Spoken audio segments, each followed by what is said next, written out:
What up, YouTube?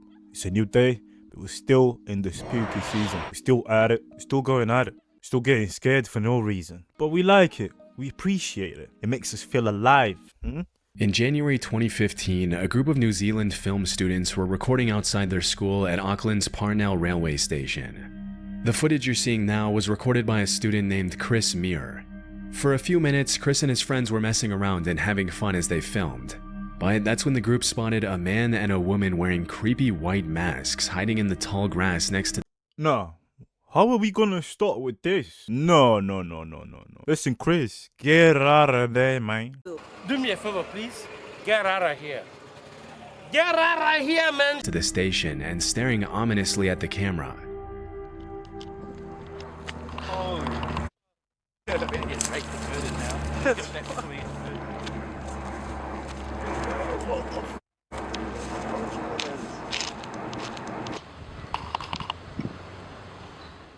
As it was later revealed, Chris and his buddies first thought that the masked people were probably pranksters from the... Look at that, it looks like eyes. Everything about this is creepy. Like, hey. What is that? Nah, I'm good, listen, I'm good. If I'm out there and I see this, listen.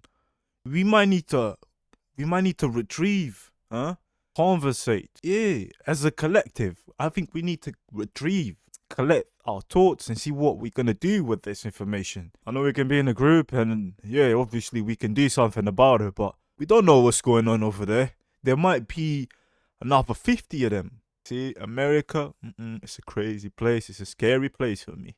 Scary place. The school trying to creep them out, which is why they can be heard laughing throughout the footage.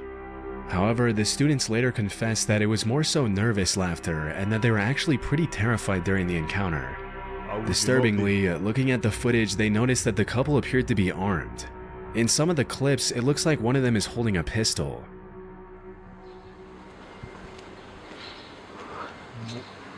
Oh. Where's the other one? Where's the other one? I don't see him. As soon as the suspects got a little too close for comfort, the group ran back to the main road, after which they reportedly saw a police chopper approaching the area of the incident. It's not entirely clear who called the cops that day, but based on my research, this wasn't the first time the couple had harassed the public with their creepy masks and weapons. Earlier that week, they had terrorized a woman at Earlier that week, they had terrorized a woman at Auckland's Domain Park, but left before the police were able to arrest them.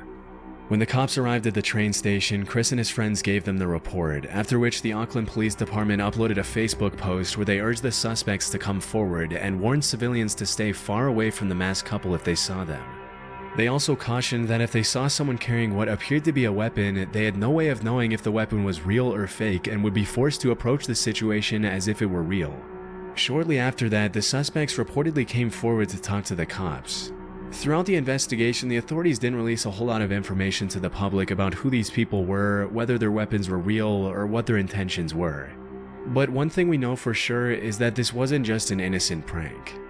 In fact, when a lot of people online started accusing the students of staging a prank just to get attention, a spokesperson from the school came forward to clarify that the masked suspects had nothing to do with the institute. According to an article from Vice, a police spokesperson later confirmed that the weapons were fake.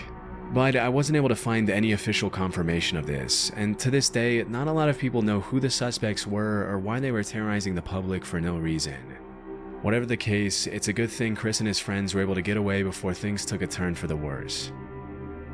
Well, listen, if they came forward, I believe it was just a prank. Because they came forward, they went to the police and they spoke to them. Listen, you can't prank people like that. You don't do them things. No. You don't do them things. This reminds me of that case. Yeah, was it 2015? Wasn't it? 2010? Maybe, I don't know, I don't remember. But the clown thing.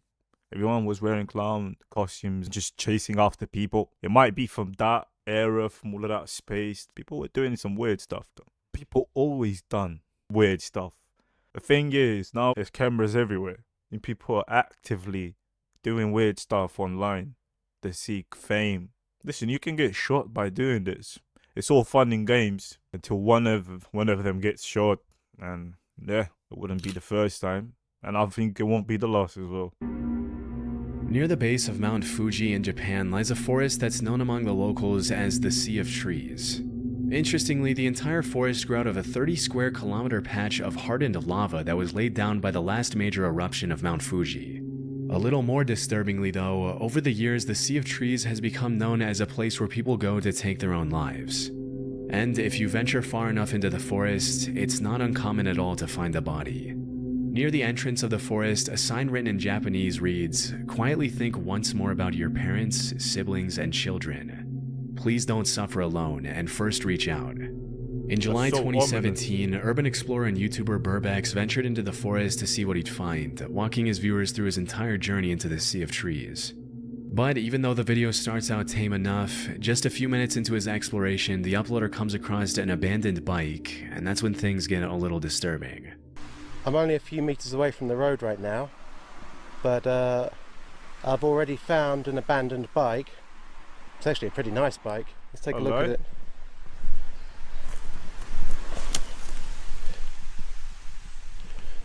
I don't think it's been here a long time. What do we got in here? And there's a packet for a knife. Nah, Jesus. Like, the whole thing is just creepy. The fact that there's a sign outside telling you to think about your family. The forest is known for people going in there and taking their own lives. Oh, and then the bike, brand new bike. Brand new, it looks new. Well taken care of, let's just say that. Or maybe, I don't even know. I don't know about you guys, but this just took a whole turn. A whole new turn. Because when it comes to ghosts and all of that, we can be scared, we can play about it. But when it's people, when it's lives, when it's real humans, well, rest in peace. I don't even know if you heard it, I'm just waffling. I think I've just found some kind of note in a bag. There's a note thing. It says 1211. I can't quite make out. I think this is somebody's name just here. And I'm not sure what this means. On top of the bike, Burbex finds an empty piece of packaging for a kitchen knife, and a few minutes later he comes across a note written on a plastic bag.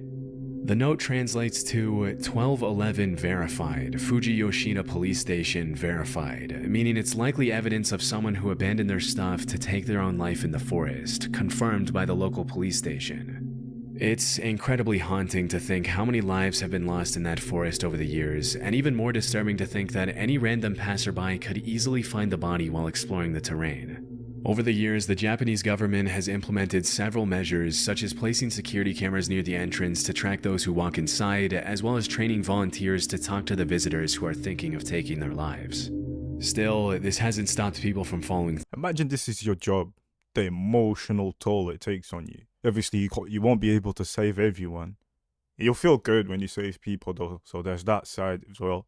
Because you literally saved not just their lives, but their whole family and friends, so you don't even know what you did there. That's the power of saving a life. I salute these people though. Through with it, and the fact that the media has really played a big part in sensationalizing the forest in recent years hasn't helped either. In early 2023, a man named David Meredith was taking his usual evening stroll through his neighborhood in Red Deer, Canada, when he suddenly saw a bull moose eating next to a tree. Hoping to catch a better glimpse, he hid behind the tree to watch. And that's when the moose turned around and started charging at him. To understand how incredibly dangerous this is, keep in mind that an adult male moose can run faster than 35 miles per hour, which is almost twice as fast as— I swear Usain Bolt only does 20. No, not this time. It's totally made up. the max speed for the average human male. Even though moose aren't generally aggressive, they can easily trample and kill a human if they feel threatened, which is probably what happened here. Fearing for his life, David hoisted himself up the tree next to him to avoid getting stabbed by the moose's antlers. He just ran me up a tree. That boy is pissed off. Look at him. Ooh, he's saying, you done fucked up now. As soon as he was out of the moose's reach, he started recording. For about 30 seconds, the moose just stares at David, and you can hear the uploader's nervous breathing as he waits for the moose to leave. But shortly after, the moose starts charging back and forth with its head down, which is a clear sign that it's stressed and would probably trample David if he were to come down or fall from the tree. Bro. It is.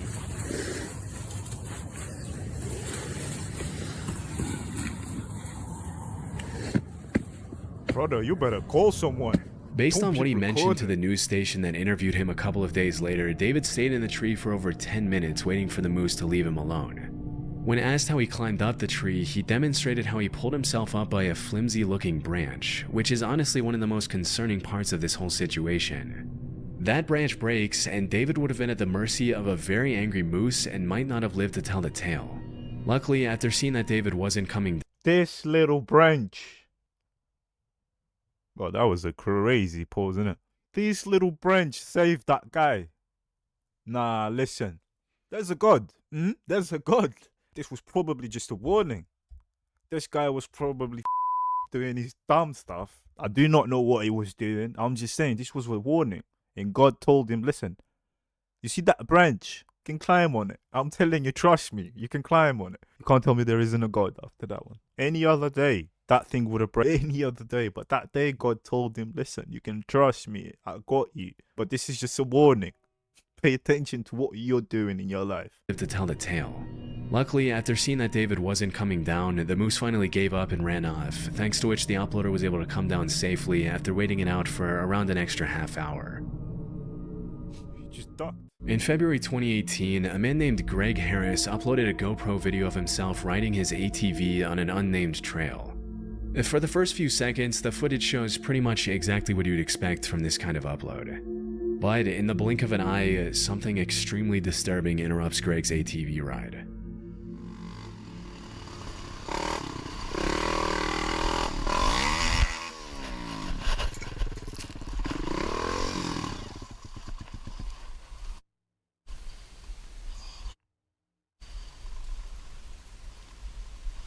What?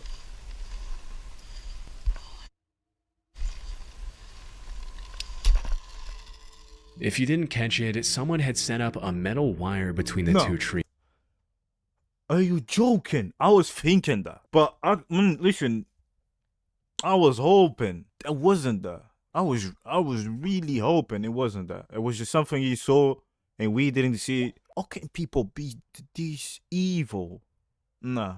I've heard about people doing this. Listen, it was recently as well. I've only learned about this like 2 weeks ago. This is nuts. How can people be this evil? Yeah. But then again, people are evil. Some people are evil. Let me not say people are evil, because that doesn't make any sense. Just generalizing. But they need to put cameras, because this guy is the person that did this. He's gonna do it again. This is a habit. They get a kink out of this. That's disturbing. Gee, how can you live with yourself? Which got caught in the uploader's helmet and forced him to stop. It's pretty disturbing to think that if Greg hadn't been so lucky, he could have been decapitated by the wire. Fortunately, as mentioned in the video description, his speed, along with the wire hitting his helmet instead of his neck, caused it to break as he passed through it. It might seem shocking that anyone would even think of doing something as incredibly evil as setting up a lethal booby trap in the middle of an ATV trail, but sadly, it's actually pretty common in the dirt bike and ATV community. Sometimes these wires are set up by people trying to keep bikers off their property. Others are set up by psychos who get irritated by the noise and decide to use violence to fix the issue. And the rest are set up by people who are just messed up in the head and want to bring harm to others for no reason. In this case, Are you really willing to kill someone just because they are driving on the back road of your house? I might be wrong here for saying this, but I do not care, because I like to think that if you live in the community and you know there's kids around or there's people that like to drive bikes and there's a path, they're not driving it on the road. They're not out there in the city driving it. They're on the back roads driving it. They're doing their thing. It's their hobby. Even if it's noisy, it's not like it's gonna be every single day. I would never kill my neighbor or the son of my neighbor because he's driving the bike outside my house or near the house or whatever. Let the kid be a kid. Let him enjoy, or let people enjoy their hobbies. This is so bonkers. This is crazy to me that you would do this to someone else, that you would actively try to murder, because this is murder. Someone else over some noise. It's impossible to tell who was responsible for setting up the trap. This is just one of those videos where if the wire was set up just slightly lower, the accident could have easily been fatal. Luckily, he was able to walk away with minimal injuries, and he used his video as a way to warn others to watch out for these kinds of traps, especially when riding through trees. This is crazy. Back in the summer of 2014, a man named Chris was biking in the mountains near Fernie, British Columbia, when he suddenly noticed what appeared to be an animal approaching him in the tall grass. Immediately, he realized it was a mountain lion, and that's when he started recording. I don't know if you can see it, but there's a mountain lion. He's crouching in the grass. Why would you stay? He's actually coming towards me. At first, it's kind of hard to see where exactly the animal is, but as Chris walks towards the trail, you can see it emerging from the grass coming closer. Brother. That is a mountain lion. And he's stalking me. Even though mountain lion sightings are rare, they have been known to attack people in certain situations. And let's just say, if you see one stalking you in the tall grass, slowly approaching as it stares you down, you can be pretty certain that you're in danger. About 2 minutes into the footage, the lion starts walking a little faster, and Chris does the one thing you never do with a mountain lion by turning his back and starting to run.